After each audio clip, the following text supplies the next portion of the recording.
Welcome to icon news. నేను మీ పవన్ కృష్ణమూర్తి. మీకు ఇప్పుడు ఒక అత్యద్భుతమైనటువంటి ఆడియో మాత్రమే వినిపిస్తా. ఎందుకంటే వీడియో కాపీరైటెడ్ కాబట్టి మనలాంటి యూట్యూబ్ ఛానల్స్‌లో అవి చూపిస్తే మళ్ళీ కాపీరైట్ సెగ్మెంట్‌లోకి పడేస్తారని చెప్పి అది వినిపించడం మాత్రం చేస్తాను. మీరు అదొక్కసారి విని తరించాలి.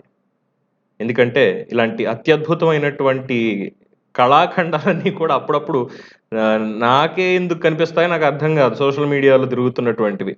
బట్ ఇది ప్రజలకి తెలియాల్సినటువంటి అవసరం ఎంతైనా ఉంది. సరే అది అవును. విందాం. है क्योंकि आप जानते हैं कि एक इमरजेंसी आने को है मेरी फिल्म और एक मैं माधवन जी के साथ एक फिल्म शूट करके अभी उसको छोड़ के आई हूँ जो कि मुझे रिज्यूम करनी है। उसके अलावा जो है मैंने जो 3-4 फिल्म्स है मेरी वो साइन की हुई है, चाहे सीता जो है उनकी ट्रिलॉजी है या उसको इनको क्या कहते नोटी विनोदनी करके जो बायोपिक है, उस तरह से है मेरी काफी फिल्में।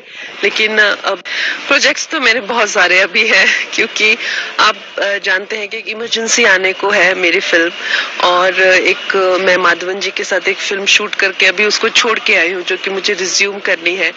उसके अलावा जो है मैंने जो 3-4 फिल्म्स है मेरी वो साइन की हुई है, चाहे सीता చాలు విన్నది. సో మీరు ఇప్పటిదాకా విన్నది టైటిల్లో పెట్టినట్టుగా మన్ కీ బాత్ కాదు, కంగనా కీ బాత్. ఎస్, ఎందుకు ఈ మాట అంటున్నాను? ఏంటి పవన్ మళ్ళీ ఆడిపోసుకుంటా అనవసరంగా అమ్మాయిని ఏంటి అంటే, నేనేమీ ఆడిపోసుకోవట్లేదండి. నేను అస్సలు ఆడిపోసుకోవట్లా. ఏఎన్ఐ రిపోర్టర్ గారు అడిగినటువంటి ప్రశ్న ఏంటి అంటే, if you become MP what all projects, I repeat again, if you become MP what all projects you have in your mind for మంది. హిమాచల్ ప్రదేశ్లో మంది అనేటువంటి ఎంపీ లోక్సభ సెగ్మెంట్కి నటీమణి బీజేపీ నేత కంగనా రనౌత్ పోటీ చేస్తున్నారనేది అందరికీ తెలిసిందే. సో రిపోర్టర్ అడిగారు, ఏంటి ఎన్నికల్లో పోటీ చేస్తున్నారు, ఎన్నికల్లో పోటీ చేస్తున్నప్పుడు మీరు ఆ పర్టికులర్ సెగ్మెంట్కి, లోక్సభ సెగ్మెంట్కి మీరు ఏ ప్రాజెక్టులు తెద్దాం అనుకుంటున్నారు ఏంటి అంటే, ఇప్పటిదాకా మీరు విన్నటువంటి ది కంగనా బాత్, కంగనా కీ బాత్ మీరు విన్నారు ఆవిడ మాటలు. ఆవిడ దృష్టిలో ఎన్నికయ్యి ఎంపీగా గెలిస్తే తీసుకొచ్చేటువంటి ప్రాజెక్టులు ఏంటంటే, నాకు ఇష్టమైన అభిమాన నటుడు మాధవన్ తోటి చేస్తున్నటువంటి సినిమా ప్రాజెక్ట్ ఒకటి ఉందిట.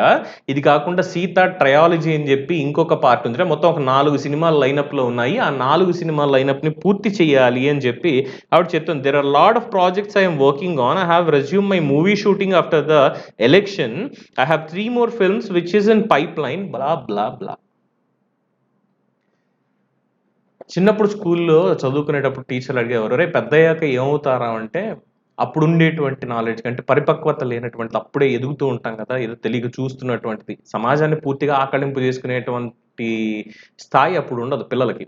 ఏం చెప్తారంటే, సార్ నేను పైలట్ అవుతాను, నేను హీరోని అవుతాను, లేదంటే నేను చిరంజీవిని అవుతాను, అదే హీరోనే, నేను చిరంజీవిని అవుతాను, నేను ఐఏఎస్ అవుతాను, ఐపీఎస్. నన్ను 8th క్లాస్లో అనుకుంటా ఒక టీవీ ఛానల్ వాళ్ళు, సిటీ కేబుల్ వాళ్ళు ఎవరు వచ్చి మా స్కూల్లో ఇంటర్వ్యూలు అవి చేస్తున్నారు, సరదాగా ఇంటరాక్షన్ చేస్తుంటే, మీరు పెద్ద అయ్యాక ఏమవుతారంటే, మా సోషల్ మాస్టర్ హరికా మిశ్రావు గారి ఇన్స్పిరేషన్ అనమాట. ఆయన చెప్పే ప్రతిదీ ఎలా ఉంటుంది ఏంటి అనేది చాలా చక్కగా చెప్పేవాళ్ళు, సోషల్ పాఠాలు. సో సోషల్ అంటే బాగా ఎడిక్షన్ అనమాట.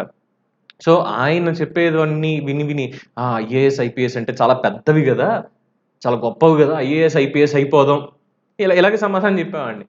తీరా 8th క్లాస్ తర్వాత మెల్లమెల్లగా 10th క్లాస్ అవ్వడం, 10th క్లాస్ డింకీ కొట్టకుండా మొత్తానికి బయటికి రావడం, ఇంటర్మీడియట్లో జాయిన్ అవ్వడం, తెలుగు మీడియం నుంచి ఇంగ్లీష్ మీడియంకి రావడం, ఇంగ్లీష్ మీడియంలో తంటాలు పడుతూ పడుతూ ఇంటర్మీడియట్ పూర్తి చేసి, బీకామ్ కంప్యూటర్స్ పూర్తి చేసి, ఆ తర్వాత పొట్ట చేత పట్టుకుని భాగ్యనగరానికి వచ్చి 16 ఏళ్ల పైచిలకు అనుభవం అన్ని రంగాల్లోనూ సంపాదించుకున్న తర్వాత కూడా నేను ఇంకా ఐఏఎస్ ఐపీఎస్ అవ్వలేదు. ఒక జర్నలిస్ట్ని అయ్యాను నార్మల్గా, ఎన్నో రంగాల్లో తిరిగినప్పటికీ. సో నాకున్నటువంటి ప్రాజెక్ట్స్ నాకేంటి అంటే, నేను ఏ రంగంలోకి వెళ్తే ఆ రంగంలో పవన్ అనేవాడు ఈ పని చక్కగా చేయగలుగుతాడు అనేటువంటి ఒక చిన్న పేరు మాత్రం సంపాదించుకున్నానండి. మిగతావి పక్కన పెట్టేస్తే. ఏ రంగానికి వెళ్ళినా అందులో ఖచ్చితంగా న్యాయం చేస్తాడు, అందులో ఎటువంటి అనుమానం పడక్కర్లేదు అనేటువంటి ఒక నమ్మకం మాత్రం సంపాదించుకున్నాను. అది నా ప్రాజెక్ట్. ఫ్యూచర్ ఏంటంటారా? 5 ఎకరాల పొలం, అరెకరంలో ఇల్లు కట్టుకోవాలనేది కల. సో ఇది నా ప్రాజెక్ట్. నేను నా జీవిత గమనంలో చేసేది. ఒకవేళ నేను ఒక ఎమ్మెల్యేనో, ఒక ఎంపీనో, ఒక ఎమ్మెల్సీనో అయితే, ప్రాతినిధ్యం వహిస్తున్నటువంటి నియోజకవర్గానికి నేనేం చేస్తానని నన్ను అడిగితే, నేను ఆల్రెడీ చూసొచ్చినటువంటి దానికి, సరే సపోజ్ నేను మా ఊరికి పంచాయతీ ప్రెసిడెంట్‌నే అనుకుందాం.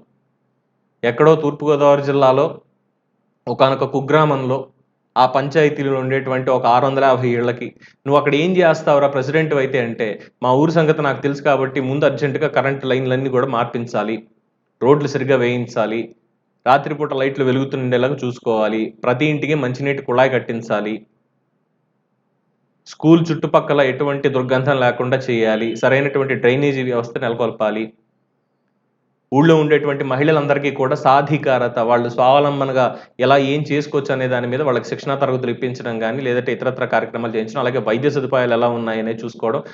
ఇవి నేను చెయ్యాలి అనుకునేటువంటివి. నా గ్రామాన్ని భారతదేశంలోనే అత్యుత్తమ గ్రామంగా నిలపాలి. ఇది నా ప్రాజెక్ట్ అండి. నేను ఒకవేళ పంచాయతీ సర్పంచ్‌ని అయితే, ఎంపీ స్థాయి దాకా అక్కర్లేదు. భారతీయ జనతా పార్టీ నేతల్లో ఇగో ఇలాంటి వాళ్ళుండి, మీ ప్రాజెక్టులేంటి, మీరు ఎంపీ అయితే ఏం జేస్తారు అంటే, నేను ఆల్రెడీ సినిమాలు వదిలేసొచ్చున్నాను కాబట్టి ముందు సినిమాలు పూర్తి చేస్తాను. ఆ మాత్రం దానికి ఎంపీ అవ్వడం దేనికి? ఎందుకు ఎంపీ అవ్వడం దేనికి? ఎంపీ అయ్యి సినిమాలు చేసుకునే దానికి, ఆ మాత్రం దానికి ఎందుకు? ఏ రాజ్యసభనో, ఏ ఎమ్మెల్సీనో ఏదో ఒకటి తీసుకుంటే అయిపోయాయి గదా! భారతీయ జనతా పార్టీ నేత అనిపించుకోవాలి, పవర్‌లో ఉండాలనే దానికి. So, she is most controversial lady in the country. ఇది నేను ఐ బిలీవ్ దిస్. చేసేటువంటి కామెంట్స్ గాని, ఇవి గాని.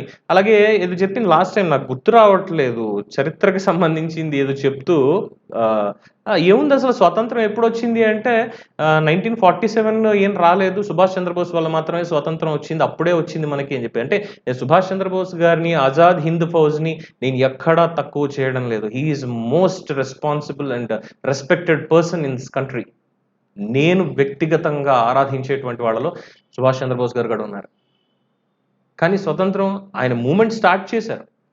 ఆయన కంటే ముందు రాణి మన ఝాన్సీ లక్ష్మీబాయి. వీళ్ళందరూ స్టార్ట్ చేశారు. ఎంతోమంది పోరాడారు. కానీ అఫీషియల్‌గా మనకొచ్చింది ఎప్పుడు అనేది ఆగస్టు 15, 1947 అనేది మనందరికీ తెలిసిందే. సో, ఇలాగా వాళ్ళ వాట్సాప్ డిక్షనరీ ఏదైతే ఉంటుందో, ఆ వాట్సాప్ యూనివర్సిటీ ఏదైతే ఉందో, ఆ కబుర్లు చెప్తూ ఎంపీగా ఎన్నికవుతారు అని చెప్పి, అది కూడా పోనీ ఏమన్నా లోకల్ ఛానెల్‌కి ఇచ్చిందా అంటే కాదు. ఏఎన్ఐ అనేటువంటి ఒక ప్రముఖ, మొత్తం చాలా ప్రపంచం చూస్తుంది ఏఎన్ఐ వాళ్ళు ఏం టెలికాస్ట్ చేస్తున్నారు అనేది. అందులోకెళ్ళి ఆవిడ చెప్పడం, 4 ప్రాజెక్టులున్నాయి, 4 చేసుకుంటాను అని.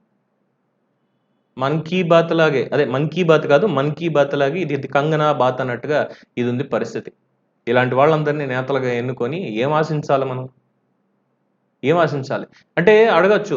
ఏంటి పవన్, తెలుగులో ఎంతమంది లేరు? రాజకీయాల్లో ఉన్నటువంటి వాళ్ళు. పవన్ కళ్యాణ్ లేరా ఇప్పుడు? లేదంటే బాలకృష్ణ గారు లేరా? ఆయన సినిమాలు చేసుకోవట్లేదంటే, అయ్యా ఎమ్మెల్యేగా ఉండి సినిమాలు చేసుకునేటువంటి ఫెసిలిటీ ఉంది. మంత్రిగా ఉండి చేసుకోకూడదు. క్యాబినెట్ ర్యాంక్‌లో ఉండి. ఎందుకంటే రోజా గారు మంత్రి అయిన తర్వాత సినిమాలు మానేశారు. మిగతా కార్యక్రమాలు మానేశారు. సరే మిగతా ఫంక్షన్ లాంటివి వెళ్ళడం అది వేరే విషయం. ఇక బాలకృష్ణ గారైతే సినిమాలు పూర్తిగా పక్కన పెట్టేశారు కొంతకాలం నుంచి కూడా. సెట్స్ వరకు నడుస్తున్నాయి. మొన్న 'అఖండ' జరిగింది అందరికీ తెలిసిందే. బట్ ఆయన మినిస్టర్ ఏం కాదు. క్యాబినెట్ ర్యాంక్‌తో క్యాబినెట్‌లో ఆయన లేరు. ఆయన నియోజకవర్గానికి ఆయన బసవతారకం క్యాన్సర్ హాస్పిటల్ ఎండీగా ఆయన చైర్మన్‌గా ఆయన అది చేసుకుంటున్నారు. దాని నుంచి సేవలు చేస్తున్నారు. ఎన్టీఆర్ ట్రస్ట్ కార్యక్రమాల్లో పాలుపంచుకుంటున్నారు. పార్టీ కార్యకలాపాల్లో పాలుపంచుకుంటున్నారు. ఎమ్మెల్యేగా తన నియోజకవర్గానికి ఏం కావాలి, ఏం చేయాలి అనే దాని మీద ప్రత్యేకంగా దృష్టి పెట్టి అక్కడ అది చేస్తున్నారు. అంతేగాని సరే ఎమ్మెల్యే అయితే మీరు ఏం చేస్తారు అంటే, ఏ రోజు కూడా నా సినిమాలు కొన్నున్నాయి. బోయపాటి 4 కథలు తెచ్చాడు. త్రివిక్రమ్ ఇంకొక 2 చెప్పాడు. ఇంకొక వాళ్ళు అది చెప్పారు. నేను సినిమాలు మాత్రమే చేసుకుంటాను ఎక్కడా చెప్పట్ల. అంటే ఒక విజన్ అనేది లేదు. ఒక కాన్స్టిట్యుయెన్సీకి పోనీ ఎమ్మెల్యే అనుకుందామండి. అనుకుంటే సరే ఏదో ఒకటి అనుకోవచ్చు. ఎంపీగా అంటే ఒక 7 ఎమ్మెల్యే సెగ్మెంట్లు అందులో ఉంటాయి. 7 నియోజకవర్గాలుంటాయి. మొత్తం ఓవరాల్ వీళ్ళందరికీ ఏం చేయాలి ఒక ఎంపీగా, ఎంపీ ల్యాడ్ నిధులు తీసుకొచ్చి ఏం చేయాలి అనే దాని మీద కనీస అవగాహన లేకుండా నాకు జస్ట్ పదవి ఒక టైటిల్ మాత్రమే అనుకునే ఇలాంటి వాళ్ళు, అది మహిళలైనా, పురుషులైనా ఎవరైనా సరే. ఇలాంటి వాళ్ళని చట్టసభలకు పంపించి మనని మనం ఏం ఉద్ధరించుకోవాలి? ఏం ఉద్ధరించుకోవాలి? ఇదే నా ప్రశ్న. సమాధానం మీ దగ్గరుందా? మీ సమాధానాన్ని కామెంట్స్ రూపంలో తెలియజేయండి. చూస్తూనే ఉండండి ఐకాన్ న్యూస్. నేను మీ పవన్ కృష్ణమూర్తి.